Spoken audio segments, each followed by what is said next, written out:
Like and subscribe to our channel, Fabulous Pattaya Media Group, by using the link below.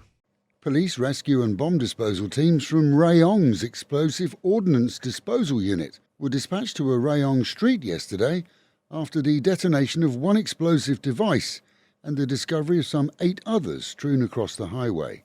As a portion of the region of the Ban Khai area was cordoned off, locals reported that they'd heard the explosion at midnight. They'd left their homes, gone out onto the road and spotted the others.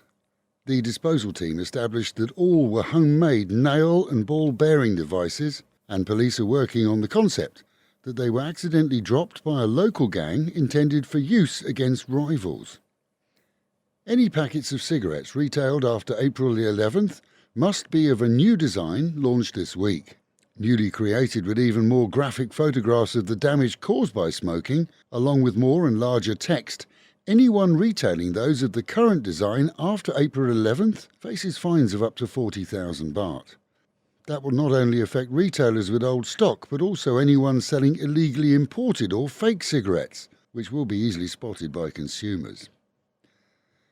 The search for an Iranian tourist who was washed away during a whitewater rafting trip was called off on Ban Khai after he was found 7 kilometres downstream dead some 17 hours after the incident.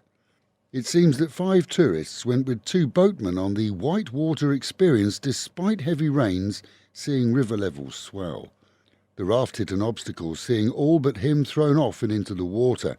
He'd been entangled in a rope as the others worked to free him, so he was washed away by the extremely fast flow. Meanwhile, at home, and this morning, our province reports 1,414 new cases of COVID discovered in the region from PCR testing. 217 in Chonburi, 378 in Banglamung, 420 in Sriracha, and 124 in Satahip. In addition, 8,323 ATK test fails were reported by medical professionals. Nationally, the figure's risen considerably in the same period: 27,560 new cases, with 25,077 patients released from quarantine after recovery, and 85 deaths attributed to the virus during the same period. Those storms, well, they're expected to continue randomly until at least the weekend, and the advisory remains in place for swimmers to avoid the bay and small vessels to remain on shore. For consumers, we're recommending that any appliance, especially cheaply made chargers, be unplugged during a storm.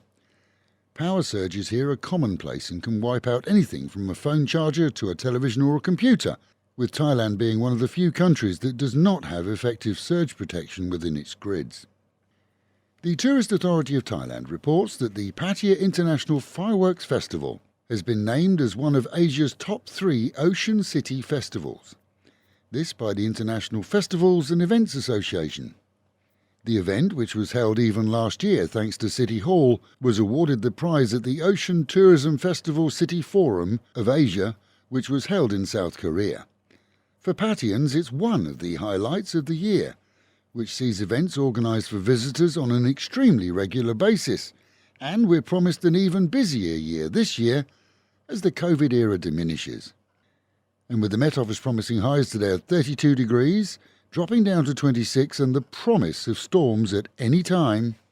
Local and national news today from Fabulous 103 FM and Fabulous Pattaya Media Group.